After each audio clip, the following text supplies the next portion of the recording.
is your Filipino radio experience in Las Vegas. PHLV Radio. PHLV Radio. Hello, good evening. It's Friday night. Magandang gabi sa inyong lahat. It is one of those, it's kind of chilly here in Los Angeles where I'm based. And if you're watching us in the Philippines, magandang tanghali sa inyo. It's 12 noon. And also people are still confused about the time. Yes, because like what I said, people were texting me the other day and saying that they tried to catch us at 1 p.m. in the Philippines, but since of the change of time, the daylight saving time here in Los Angeles, we are now airing in the Philippines at 12 noon on a Saturday. So sorry about that for the confusion, and hopefully next time we'll do a better job in alerting you guys like a month before. Nonetheless, if you're watching us in different parts of the world, good morning, good afternoon, good evening. And we are live on PHLB Radio YouTube channel. So if you're not yet a subscriber, please do like, share, and subscribe. And if you want to be notified every time a PHLB radio show is on, just click on that notification bell. Now, also, simultaneously, we are live on different podcasts, namely Apple Podcasts, Google Podcasts, iHeartRadio, and Spotify. Also, we are live on PHLB Radio Facebook page, as well as concurrently live on, if you're using Alexa, you just say, Alexa, play PHLB Radio. And if you're using Amazon Fire TV, it's so easy. Just look for PHLB Radio channel. And if you have any questions about our station, as well as any of the shows of PHLB Radio, all you have to do is log on to our website, which is www.phlbradio.com. Yan. May have a first honor. Si Katrina Poblete Salum is watching us from Doha, Qatar. She's part of the Doha team Doha, Qatar. So happy viewing sa'yo. Si Katrina is also the wonderful mom of Ayana Poblete, who is having a wonderful show, and Ayana put a schedule together hopefully by next week, because she has this wonderful from AKA theater group, and it's really a wonderful play or musical that's doing a Northern Europe tour, and it's called The Flood. Yung flood is in Tagalog, baha. It's a wonderful. They had their first run in London. Now they're doing a tour, and hopefully by next week I need to hook up with her because of the time difference and the scheduling and all that. Hopefully I could get her on so she could talk more about The Flood. Nako, very very interesting talaga yung kaniyang bakit ganun? Naghang yata kami. Oh yeah, we're back. Nonetheless, so Ayana, I'll keep you posted. Hopefully I'll text you tomorrow, and hopefully by next Friday we could finally do our live show with you. Nonetheless, happy viewing to everybody, and especially happy viewing and hello to our team replay and team share. Yan, ako. Maganda yung ano ngayon. So I apologize kasi hindi ako nakapag-alert to everybody that we're live. So moving forward, if you're watching us again in the Philippines, it's 12 noon. Alas 12 na po ng tanghali. At kung naman po sa gabi, it's gonna be, if it's hindi na po 1 p.m. Okay? So yon, maganda ating topic for today kasi para like I have done it in so many times in different season, we always do what we call a travelogue because I've been traveling lately, especially this year, and I'd like that to share with you as always. So at least I'll give you tips, some reminders, some maybe helpful tips when you travel. So at least, especially now, we're already going to spring and going to summer. A lot of us are traveling now again, especially. But next, hopefully soon, I will be inviting the Consul General of Los Angeles, and he agreed to guest on our show. I'm just fixing his schedule to make sure that he could talk about the immigration policy, because I think there's this thing now, especially for the Filipinos abroad here in the U.S., about the deportation and all that mass deportation. But I'm not going to go into that right now. I'll wait for Consul General Adelio Cruz to talk more about it, to give you an update, because there's so much fear going on in our community about that, and there's always this myth that if you're an immigrant, they could deport you. Hindi po totoo. That's a myth. That's so we're gonna get the facts and the versus the myth about that. What you hear in the news and what you read in the news, a lot of times there's a lot of misinformation about that. So and to my understanding, a lot of people, especially those green card holder or resident alien currently here in the US, are canceling their flight out of the USA simply because they're too afraid that they'll be deported on their way back. So when they get back to the airport from their holiday or vacation or travel, that they will be airport to airport. They call it A to A, back to country of origin. Just to let you know, that is not true.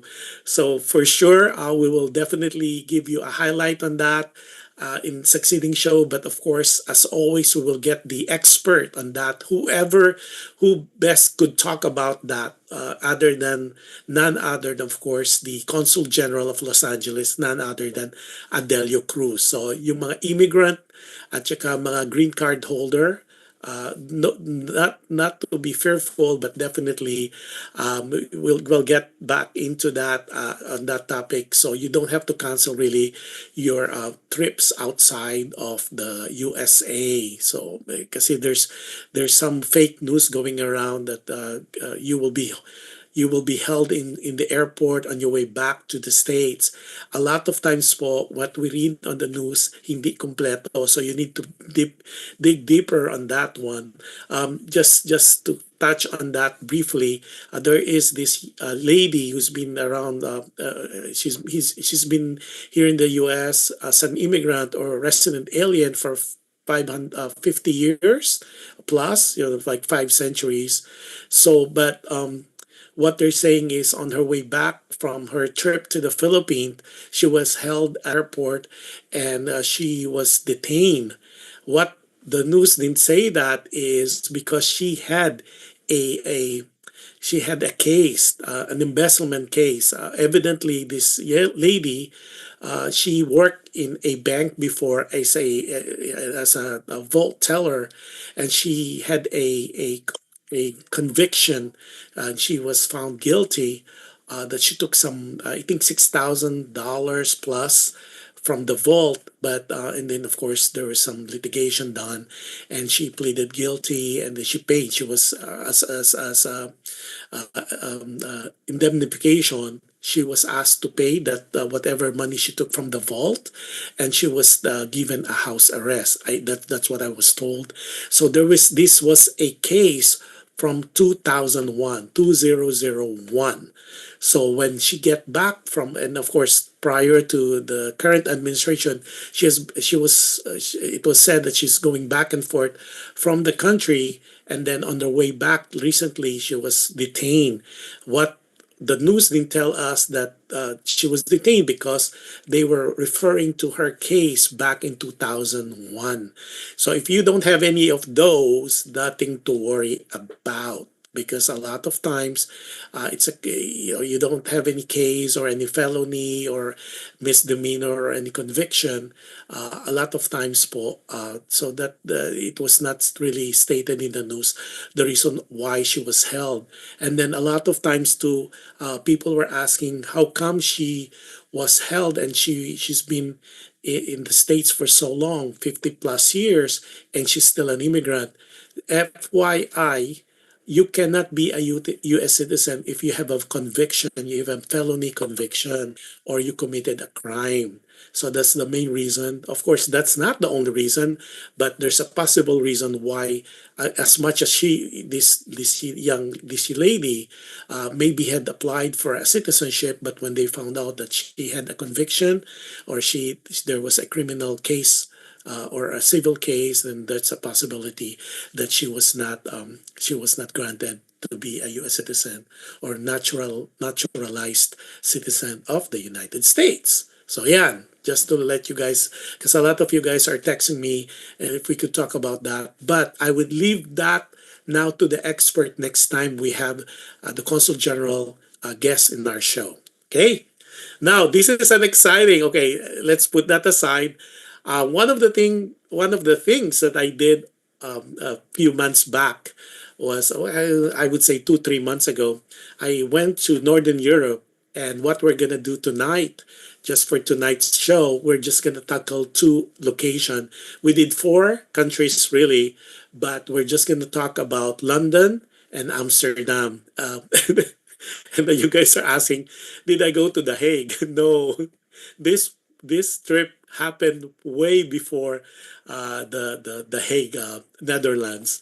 But I was there. But the commotion and all these things that's happening now, this was prior to that, a month prior to The Hague, and all this going on. So not to worry, I'm back in LA, and this was a trip I did back in February, March, okay, of this year. So first stop, we're not going to tackle all the four countries, but just to let you know, I went to London, which is in England, and then I went to Amsterdam, which is in Netherlands. Then I went to Paris, France, and of course to Zurich and Lucerne, Switzerland. For tonight's show, we're just going to concentrate on London, and we're going to talk about, of course, Amsterdam. So, without much further ado, we have a video. This video, I took that myself. So, we're going to tackle first London. Okay? So, hopefully, our video is right now. And I'll be doing, yeah, there you go. Oh, okay. They're showing London Bridge right now. And hopefully, they could hear the background. There's a lot of talks going on in there. So that's London Bridge. It's not the song, okay? But of course, a lot of people, when they talk about London Bridge, they talk about the the London Bridge, right? London Bridge, or they call it the Tower Bridge. The London Bridge and Tower Bridge, it's really the same. A London Bridge spans between the boroughs of Tower Hamlets and South Mark, near the Tower of London and the Old City Hall. Yeah. So now you could see, it's really that's one of the landmark that when you go to London, you have to go and visit the London Bridge, because it's, I think growing up we all know how to sing London Bridge, and on the way you'll see this beautiful castle, and don't worry, you'll see that as we progress. And then London Bridge was the only road crossing of the Thames downstream of Kingston upon. London Bridge has been depicted in its several forms in art, literature, and songs, including the nursery rhyme, of course, London Bridge is Falling Down, and the epic poem, The Wasteland by T.S. Eliot. Yeah. So the wonderful thing is, and my tip to you is, when you go, what you do is just take the bus or take the metro. You could do also the underground, but it's a lot faster. Or some people, they like to walk. It's really a beautiful day that when we went there, we were lucky because when we went there, it was not raining. And one of the tip that I am gonna be sharing with you is, if you could hold on to your trip, don't go to Europe in the months of January, February, and March, because it's really cold. And if you, in London, it rains all the time. So we're lucky this particular day. It didn't rain, but it is so cold. If you think it ranges in the 40s, so it's really cold. We were all bundled up, and that's the time that we were able to put our jackets out and all that, and with scarf and muffles and mittens and all. But I don't really. One of the tips for this particular show is, if you could avoid not going to Europe during the time of January, February, March, try to avoid it as much as you can. However, the good thing about it, if you go travel those first quarter of any year, the airfare is really inexpensive. It's not. We were able to. I was able to fly If you're flying coach, it's only 575 US dollars. So, and that's round trip. And we even did a multi-city. So we flew out of, yeah, you're seeing the close up of London Bridge. We flew out of LA, Los Angeles International Airport, and then my on the way back it was from Zurich to LA, and it only cost me $575 if you're flying coach. And this is because the weather is really not ideal. But if you like the cold weather and it really doesn't bother you, then go ahead and do travel. But just make sure that you are warm enough when you go, because it's really, really cold. And in some countries that we visited, it was snowing at that. So, but like what I said, if you like that cold weather and you like that and you want to bundle up and you want, this is the time really to use all your trench coat and mittens and mufflers and scarves, that normally if you're living in California like I am, you don't really get to see and use your scarves and your mittens, because unless you are from the East Coast. Yeah, so this is what you're seeing right now. We took the bus, and it's really like euro €1 and 10 cents. And the good thing about their transportation system, it's really, really ideal to travel, and it's really dependable. Meaning, if they say, if the schedule sets it's gonna be on a certain time, it's a pretty sure it's gonna be there at a certain time. Unlike if you're traveling here in Los Angeles, oh, good luck if you're taking the bus, because of the LA traffic. Sometimes the schedule it's before, or sometimes it's after. While we're seeing that, hello to Benny Tan. Hi, Benny. How are you? Happy viewing sa'yo. Si LV is watching us from Las Vegas. Benny's watching us, of course, from the Philippines, from Quezon City. Oh, Lovely Tan. Lovely Tan is a good friend of mine, and she owns a travel agency. And one of these days, I'm convincing her to guest on our show so she could talk about more about her business, because she was able to help me put some trips together. I have yet to be a client of hers, but she always have good tips when it comes to traveling, because she's very experienced, economical, and very cost effective. And now, see, this is what I was telling you about. This is the hop on, hop off. And then we just did the whole tour of London. If you this is your first time to go to London, because I travel with some first newcomers or first timers, so I definitely ask them to take the hop on, hop off. That's a bus, and I think they have now something like this in the Philippines, but it's just around the Makati and Manila area.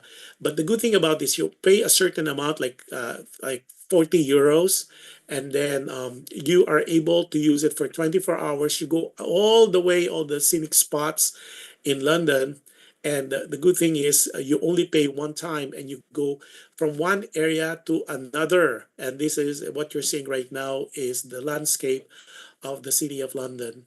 Yeah, so you are allowed to hop off. You mean you go down to a certain landmark, and then you do your thing. You eat, you stroll, you take pictures, you bask in the glory of the scenery, and then you hop. Then you wait for the next bus, and it goes by schedule. And not to worry, the bus is every 15 to 20 minutes, so it goes around the whole 24 hours. But when they say 24 hours, it's really stopped at 8 o'clock in the evening. But again, this was a beautiful day when we did this, so it was wonderful. Most of us, we like to walk, so there's some portions that we do walk, and everything is walking distance. And the great thing about it is you could be eating eating as much as you can, all the fish and chips, which is the food that's famous if you are in London. But you don't really gain weight. You lose weight. Why? Because you walk a lot. I think for this trip, for a day, we did 24,000 steps. And normally I just do 6,000 to 10,000. But this particular day, I did 24,000 steps, because we went all over by just walking the city of London. And for people who would like to know London more, of course you need to have more time to be able to really see all of London. I've been to London so many times, so but and it's wonderful to travel with some newcomers because you're seeing London in a different point of view. It's a different experience, and this is what I could tell you: you cannot be in London so many times and not appreciate it. It's really one of those cities you could go back on and on again. In this particular, and I have to correct myself, it was not euro, it was pounds. Okay, that's the monetary unit in England. Then later, when we go to Netherlands or to Amsterdam, then it's euros. Okay, what is London? London's the capital of England and the United Kingdom. It is 21st century city with history stretching back to the Roman times. And at the center stand the imposing House of the Parliament, which you'll see later. Then the iconic Big Ben clock tower, which you'll see later as well, and the Westminster Abbey. For this particular show, I'm so excited for you to see the changing of the guards because being there so many times and we always miss the change of the guards at the Buckingham Palace. But this particular, we were blessed that we were able to witness it, and you see the tourists and the locals gathering there because it's one of those spectacles, one of the pageantry that they have and they're famous for in London. And then, of course, you'll see the London Eye later. And of course, we're seeing the London Bridge. And then this, we're just walking towards the Trafalgar Square. Yeah, so really, really nice. And it was it's really not really a sunny day. It's kind of overcast, but still, it's a beautiful day to walk. And those people who are texting me, are there Starbucks coffee there? Yes, there's Starbucks coffee, but they're more famous is there's the local cafe, and I would say try it because it's not bad, and but for people who are really a Starbucks fanatic, they do have Starbucks in some areas, especially in the city of London. Yeah, so yeah. Yeah, so we're just walking the whole time. This was a beautiful day to stroll. And instead of like what we did earlier, instead of just taking the hop on, hop off, there's a lot of times what we try to catch them in the next station.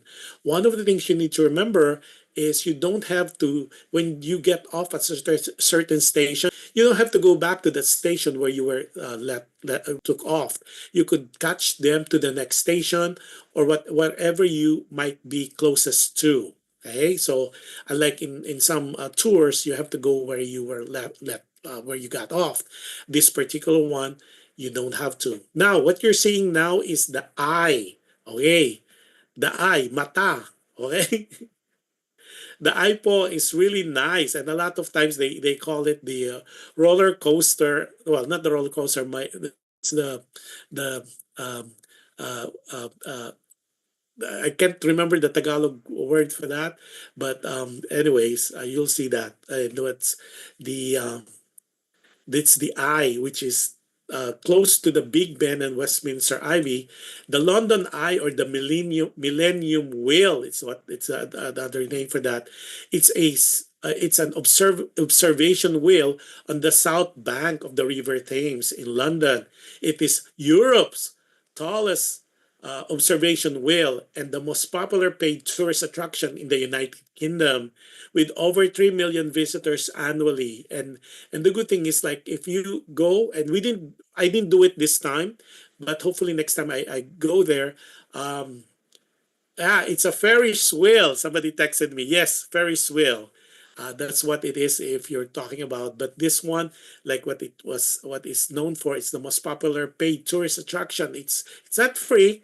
There's a line. There's a queue that you have to wait for your turn, and you'll see how much it is. It depends really if you're traveling single or double, or if it's a group. There you go. You'll see it right now. And there's the all-inclusive A group, and then the one that's the big group, and it's not really expensive. But if you want to really have a panoramic view of the city of London, then I would encourage you to take the Eye. Yeah, and I think you've seen the Eye in a lot of movies when they especially the James Bond movies, they always use the eye as a background. Okay? Yeah, so there and together with that, there's a park close by too as well. So you could tell the people that you'll see the people are all bundled up because it was, although it's not raining, it's really, really very, very cold and chilly. Yeah. Yeah, so we're walking and who else? Okay, there's a lot of people watching. Okay. And happy viewing to everybody. Sorry that I was not able to alert everybody. And hopefully if you are not watching this live, you could just watch the replay. Um, and there's so many things going on in London. I think 2 3 days is not enough. My suggestion is if you could stay there 5 days, then you could really explore and shows. The brand new one is the curious case of Benjamin Button, which was made into a movie with Brad Pitt. That's who starred who starred by Brad Pitt. But this one was a musical, and I would be able to show you later part of that. Especially on the end part, the audience were asked or allowed to take a video. So to see that, it's really one of those. It's you have to see it. And the other one that I was able to catch is Oliver. That one they're more strict. So I have no video on that one. But if you could watch, those are two shows going on in the West End Theater District. So it's Oliver and the Curious Case of Benjamin Button. And a lot of times after they do it, they then it will head back. It will go and go to London. Now, what you just saw right now is Big Ben. Yan. Yeah, that Big Ben right there. It's the tower, the bell tower. Big Ben is the tower clock known for its accuracy and for its massive hour bell. Strictly speaking, the name refers only to the bell, which weighs 15.1 tons, which is 13.7 metric tons, but is commonly associated with the whole clock tower at the northern end of the House of the Parliament in the borough of Westminster. Yan. So you could see that we're showing you different angles. This is another landmark, iconic structure. And then behind that is the Westminster Abbey. And if you are familiar, or you might think that Westminster Abbey is quite familiar. It is, because if you have seen Sound of Music, that's the location they used when Maria, played by Julie Andrews, wed the Captain Von Trapp. And that was the scene. It's the Westminster Abbey. Okay, now you're seeing again. And the good thing about it is this center, if you go to this area, you would have the eye in one side, and then Big Ben on the other side with Westminster Abbey, and then it like you don't really have to travel that far, but everything is located in almost adjacent to each other. So that's really, really awesome. Yeah, see more. Yeah, so now here, what you're seeing now is the changing of the guard. So this is so cool. And I'm so glad that I was able to do that. This is the Westminster Abbey. And what's the Minster Abbey? That's where the King and Queen of England, that's their residence. And then that's supposedly where King Charles and of course the Queen Consort's the residence. So you could tell there's a lot of people trying to gather now because of the changing of the guards. They want to view that. Last time I was here, I was able not to be able because what happened is, and I think in past shows, I was able to see he was passing through the gates. That's King Charles, and we didn't see Queen Consort Camilla, but I was able to see King Charles. That was last trip that I did. This particular one, we really, I made sure that I would be able to share with you the change of the guards. What time is the change of the guards? Well, the change of the guards or it's officially called guard mounting, takes place outside Buckingham Palace every Monday, Wednesday, Friday, and Sunday at 10 10:45 a.m. Again, it only happens Monday, Wednesday, Friday, and Sunday from 10:45 and lasts around 45 minutes with the actual handover taking place at 11 a.m. Yeah, and so you'll see there's the whole ceremony and of course people gather. You have to be, and so you'll see a lot of heads there. But it's really a pageant for me. It's a really a beautiful ceremony. If you go up close, this particular trip, I was able to watch it. However, we came in around almost 10:15. So by the time we got in, a lot of people already gathered. So there's like rows of people that were ahead of us. So I'm trying to get as close to the gate as possible. But what you're seeing right of the main gate. So yeah, and you'll see. I think I believe this is a longer video, but hopefully, and you see, people are just waiting.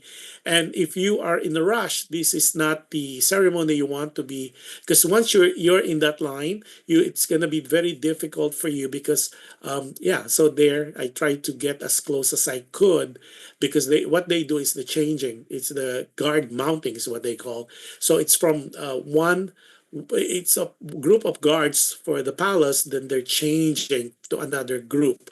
Yeah, so I try to get as close as possible. And then on the other side, which is while we're doing that, then there's the parade of horses or the guards too. So it's a whole pageant, if you ask me. And it's really, you need to see this at least once when you travel to London. And we were lucky again that I was able to do this time around. Every time I'm there, it's always we go in there late, or the change of the guards is over, or it's already done, or sometimes it's not even scheduled. Why? Because if the king and queen consort, or during the time of Diana, if they are leaving their residence, then they postpone the change of the guards. So they have their own little thing in there. So this particular day, we were lucky because nothing was going on so much when it comes to the royal family travel. So they were right in there. They didn't we didn't really see them, but it's more for the change of the guards. And there's like, I would say there's a lot of people in there. Oh, now what you're seeing. Oh, okay. What you're seeing now, it just okay. This is the remember I told you I was able to catch or to able to watch two West End production, and this is the and we were allowed. People might be wondering, well, did Josh sneak in and took this video? Yes, I did, but I didn't stick in. We were allowed to take this video. This is a whole production number, and this is the end part of it. And this particular production, it's not out yet in Broadway, but this is the curious case of Benjamin Button. Yeah, and it was a movie. It's a Hollywood movie, and then they made it into a musical. And I'm telling you, it is really it's a must see because I cannot give you more information about it. You have to see it for yourself because it's a walking and interactive kind of musical. And it was really, the music is good. All the actors and actresses, there are the setting itself. It's really, if you are in the Philippines and you're watching that, wow, there's a lot of people watching us. Thank you everybody watching live. And then Flora Saison. Flora Saison is the lovely wife of the owner of the PHLV Radio, Johan. Happy viewing to you, Flora. Hopefully, one of these days when I go to Las Vegas, we could catch up and have coffee. It's been a while since I last saw you. Yeah, so let's see what's next. Let's see. So I think you've seen majority of the videos I have for London. Now we're gonna go to, let's see. Are those all that we have for our London trip? I try to catch as much as possible, and there's a lot of pictures that we took, but let's see. And then of course what we did. Okay, again, like what I said, tip number one: if you are not too keen about cold weather, do not go to Europe during the months of January, February, and March. It's very, very cold, windy, chilly, and it rains all the time, especially in the city of London. However, the upside to that is the plane ticket, the airfare is really low. Imagine we were able to do a multi-city flight for only 575, and push is 650. And if you want to travel a little high end, it's going to be like around to like a business class trip. It's only like 1500 to 1800 during the month of January, February, and March. And we were told April to June, that's the high season for them. Even the hotels are really quite expensive. So that's tip number one. Tip number two, you need to be able to you need to stroll a lot, or you need to walk a lot, simply because it's a lot of walking when you go to Europe. And the upside to that is uh, you don't gain weight, regardless of how many croissant that you would take, and how many crepes that you would have, and how many those sherbet that you could consume, and all the chocolates, especially when you go to Europe, you would not gain weight. I lost weight being there for like 12, 15 days because of all the walking. Like what I said, ordinarily I do 6,000 steps, but while I was in Europe, I average between, I would say, 15,000 to 24,000. There's one day that we did 48,000 steps, and that's a lot of walking, but it was so much fun because you don't sweat because it's of the cold weather, but you don't really know that you're walking that far already, because there's so much to see, there's so much culture, and there's so much things happening. And if you travel with great friends, and close friends of yours and family, and it makes it double fun to be with people that you like having fun with. Okay, so that's London, and let's see. And thank you, everybody. Gosh, we have people watching us live, and I'm so glad. Next up is Amsterdam. Amsterdam is in the Netherlands. Okay. Oh, okay. Now we jump in Amsterdam. It's famous for what? The Amsterdam Canal, of course, the Red Light District, and of course the Van Gogh Museum, and of course the House of Anne Frank and Rembrandt. Okay. What you're seeing right now on screen is the Van Gogh Museum. Okay, who is Van Gogh? Okay, I really, this was one of those that I really made sure I would be able to see and watch. Vincent William van Gogh was a Dutch post-impressionist painter known for his striking colors, bold brushwork, and contoured forms. Through his painting career, although it was brief, his work revolutionized artistic styles and practice. And just a trivia, when he was alive, he only sold one painting. Oh, and then posthumously he became famous. And this museum is not to miss. Okay, you guys. Again, Van Gogh Museum. You have, when you're in Amsterdam, make sure you visit Van Gogh Museum, because there the museum housed three things there. Well, aside from all his collections and all the other paintings that they did, the self-portrait, which is very famous, and hopefully I would be able to show you that. And of course, the sunflower, which is very, very famous if you're into arts. You say, ah, that's where it is. That was painted by Van Gogh. And the other one is the iris. Okay, and that's another famous one. And then the other one is the Starry Night. By the way, it's already not housed in the Van Gogh Museum in Amsterdam, but it's already in New York, in MoMA, Museum of Modern Arts. Okay, so if you want to go there and see it for yourself, it's not gonna happen because it's already in New York. The Starry Night, which another famous painting of Vincent van Gogh. But the rest, you would definitely see it. Okay, now, so we're sorry, I apologize, because this is the what you're seeing right now is the Anne Frank House of Anne Frank, which is another famous landmark in Amsterdam. Uh, hopefully in the future we're able to do that. And so that's Anne Frank. Okay, who is Anne Frank? Remember, you guys know the Diary of Anne Frank, and she's a um, was a German-born Jewish girl who kept a diary documenting her life, hiding amid Nazi prosecution during the German occupation of Netherlands. And I went there twice because I really want to go and see it for myself. This is the House of Anne Frank. And the House of Anne Frank is the writer's house and biographical museum they dedicated to the Jewish wartime Anne Frank. The building is located on a canal called close to the Westerkerk, the central Amsterdam in Netherlands. And there's a line of people. My tip for you, if you're going to go to Anne Frank's house, you need to get it at least reserved online a week before your trip, because or else you're not going to get in. It's always one of the most popular place to visit in Amsterdam, aside from, of course, the red light district and of course the Van Gogh and the Rembrandt Museum.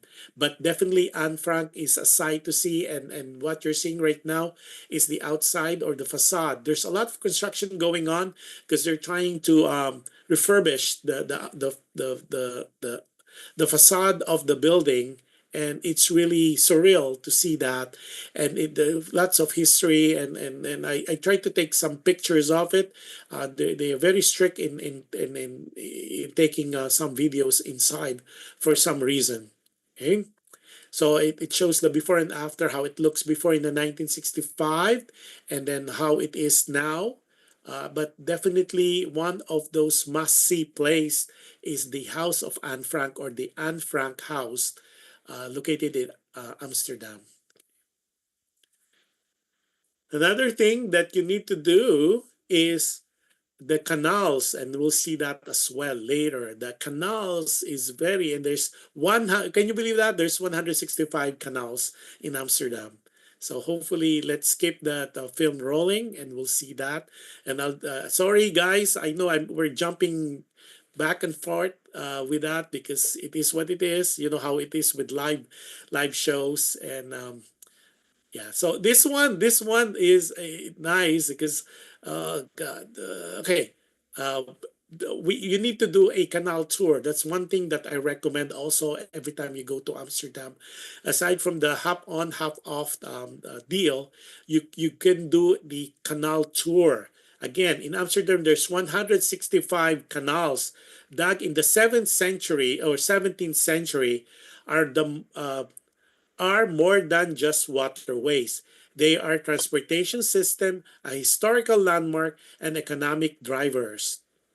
The three main canals are located, and they are formed concrete belts around the city known as Grand Girdle, which was named at World Heritage Site in 2010. Now, uh, it would be easier if you guys speak German when you go to Netherlands or to Amsterdam, because that's their main language. But the beautiful thing that I experienced, if you are an English speaker, you don't worry because they're very, very nice and hospitable there as well. And they will talk to you in English, although majority of those signs are in German. So we were all having difficulty remembering those because like in my case, I don't speak German, at least not yet. But so you just have to wing it. But again, the Dutch people, they're really really nice people.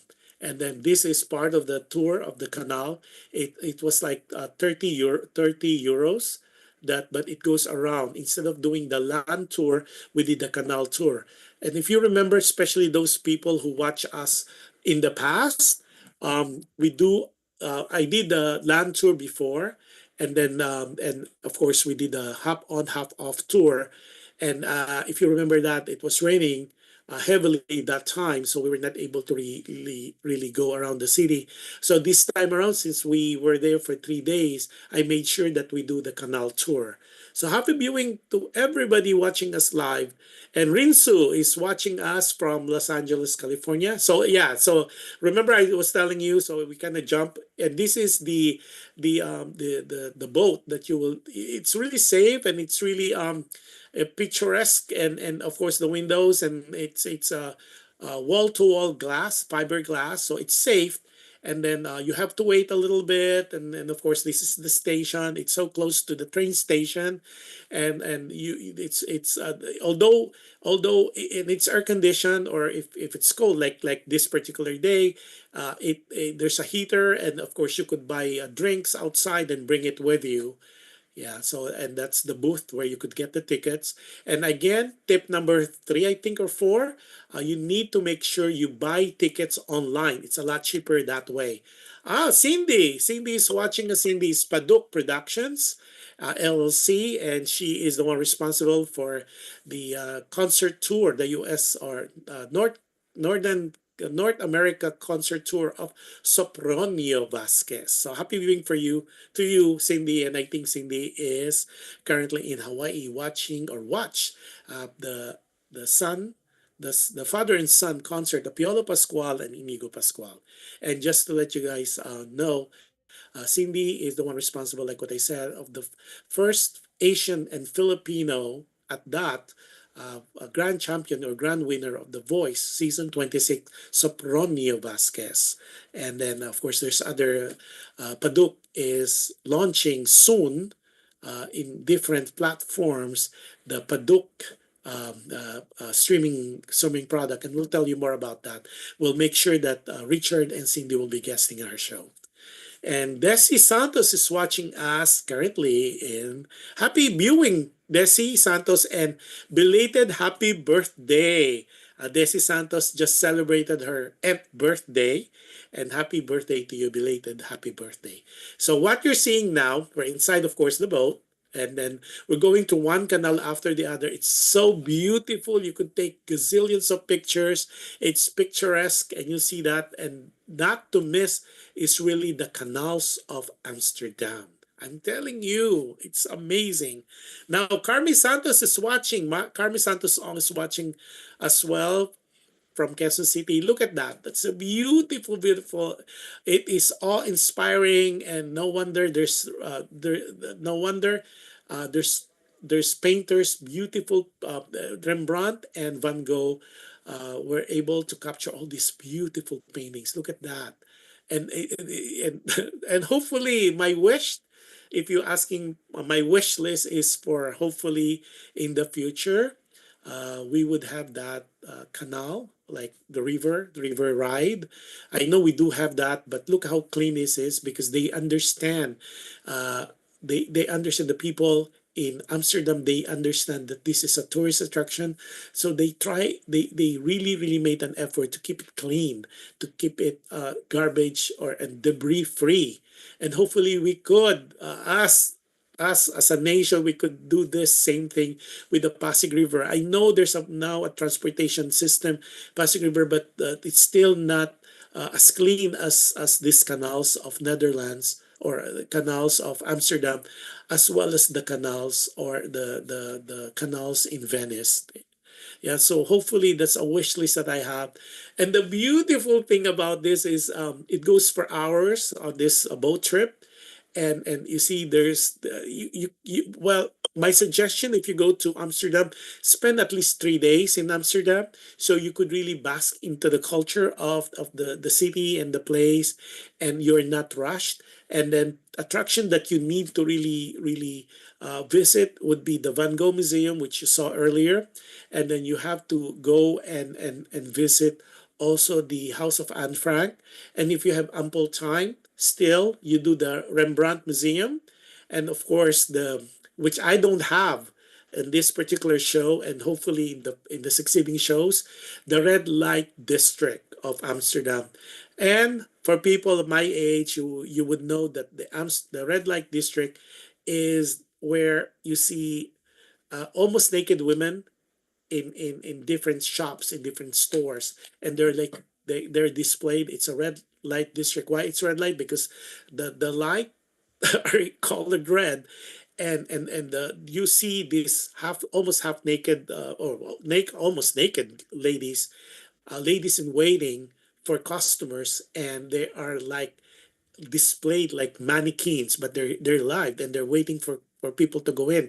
Now, one of the thing too that very strict is you cannot take videos or pictures. That's why I would have find a way of at least capturing that. I don't know, not on this particular trip because I didn't know that they're very strict. And one when we went there, they go berserk if they find out or if they see a camera being used or even those camera phone with cameras. They really go berserk. They go crazy. The ladies go crazy and they start screaming, and they're not really happy when people are taking pictures, let alone videos of them. Yeah, so what you're seeing right now on your screen is still the we're still doing the canal tour. Mhm. So it's a really a must see. Okay, so do the canal tour, do the red light district, then do the Van Gogh Museum, and if you have ample time or more time, then do the Rembrandt. Okay, now one of the things too that you need to understand, uh, especially if you have a very sensitive nose, in Amsterdam, the marijuana is legal. Again, in Amsterdam, marijuana is legal. So you need to be careful. It's if you have a sensitive nose, as soon as you hit the city of Amsterdam, it's permeating in the air, the smell of marijuana, because in every corner they're selling them. Every food that you could buy them in the stores, uh, you could buy them. Uh, there are brownies laced with marijuana. There's chocolate bars with marijuana. There's candies laced with marijuana, and it's legal. And then if you go to a restaurants, the waiter who will hand you some candies and they're laced with marijuana. So another tip: if you are flying out of Amsterdam and going back to a country that drugs are considered legal, whatever you have in your possession from Amsterdam that's laced with marijuana, drop them off, throw them out. See, there you go. See, those are chocolate bars laced. And the good thing, it's not a secret. It's in there. It's printed right there. It's right there. So I'm showing you. It's laced with marijuana. The candies, the gummy bears, everything is laced with marijuana. So even the cookies, the brownies, the cupcake. Okay, so not to worry, they're all labeled, so it's not like you're gonna be busted or anything, because it's legal in the city. And one of the thing too that you need to bring with you, this is not laced with marijuana, are the cheese. Oh my God, the cheese is one of those that it's out of this world. The cheese, if you're like into cheeses, this is a place that you could visit. And if you could get a hotel, by the way, our hotel, and thanks to the Guzman Lontok, especially my dear friend Rox Lontok Guzman. She did all the arrangement for us, and including the hotels and all that, including where to see, where to go, and all the itinerary. She's not a travel agent. But she likes doing this for her friends and family, and I was lucky, one of the lucky ones that I was invited and was given this opportunity and it was very economical. If you ask me, for the four countries that we visited for 12 days, it only cost us, like, inclusive of the plane fare, it's 1,800, including hotels, all the train transfers, the Euratrail. The only thing that's not including the 1,800 is your pocket money for your shopping, and also for your food, your dinner and your dinner and your lunch. So if you really want to travel, you can travel on $1,800 US dollars. Yeah, so these are the cheeses that you could avail of, and So there's so much to see in Amsterdam. I'm glad that I was able to spend ample time there. Last time I was there, it was just one day, and it was not enough. But again, my suggestion: be in Amsterdam at least at a minimum 3 days, because there's so much to see. There's so much culture to enjoy, and so much art, and the food, oh my god, the food is it's amazing. And again, don't worry, you're not gonna gain weight, but because of the walking that you need to do. And if you travel these months of January, February, March, better be aware that's gonna be the cold months of the year. For the first half of each year. Yeah.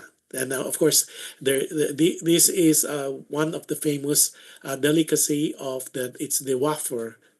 They have a name for that, but it's really a wafer, waffle, and then it's at the middle. There's a caramel in there. It's either chocolate, Nutella, or caramel, um, in between those, and hopefully, and they do it. They do it right there. It's handmade, and it's kind of pricey. Now, what you're seeing on your screen is the streets of the red light district, J. Now, the red light district, it's not 24 hours. It normally starts around 8 p.m. and it goes way up to sunrise. And now you're seeing the street of Amsterdam, and there's a lot of sex toys shops on both sides. Um, uh, and so if, and we are so blessed that we were housed in a hotel right at the red light district, and it's the Hotel 555 or Hotel 55.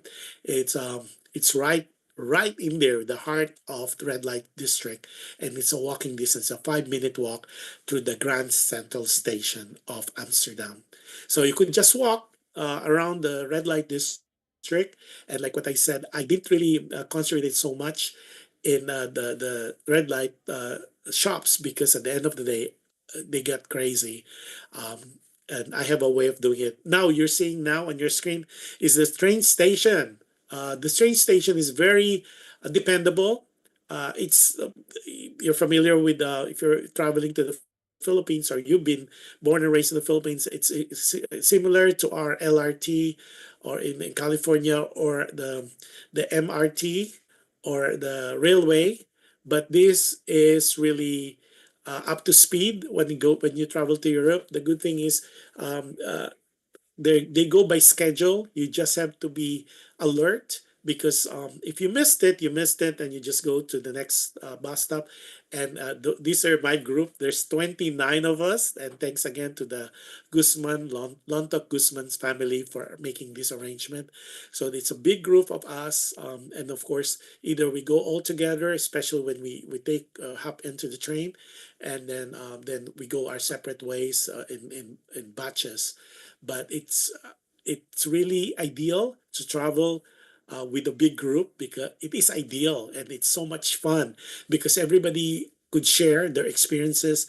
And when it comes to sales and tips, everybody has little tips to give you, especially when they share their experiences on where to go, what to shop, what the best bargain finds.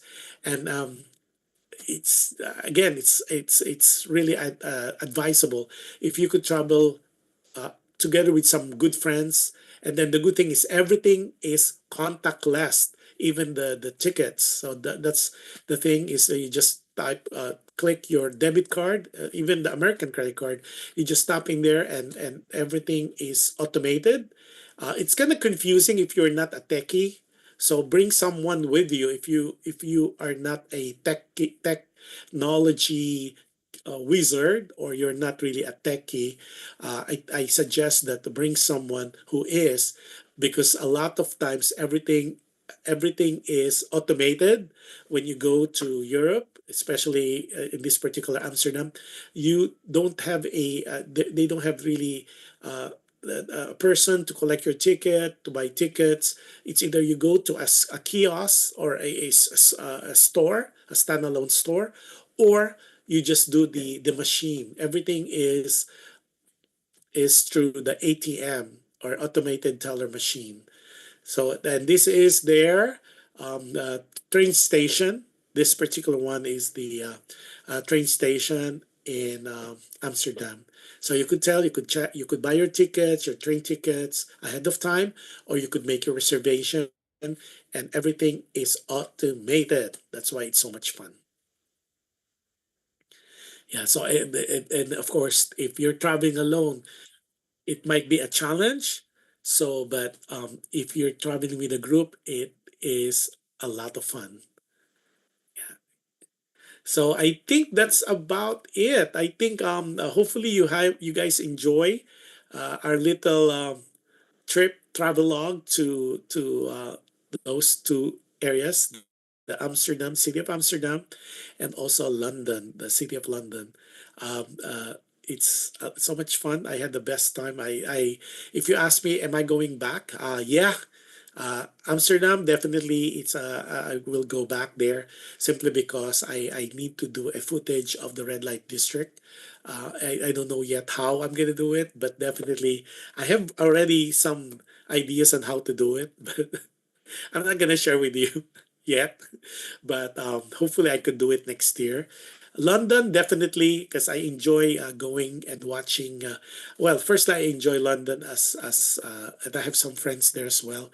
But I immensely enjoy watching the musicals as well as the new release plays in the West End, because I think not to be biased, but I don't watch really touring companies anymore. It's either I watch it in Broadway, but if I have a chance, I will watch the West End production.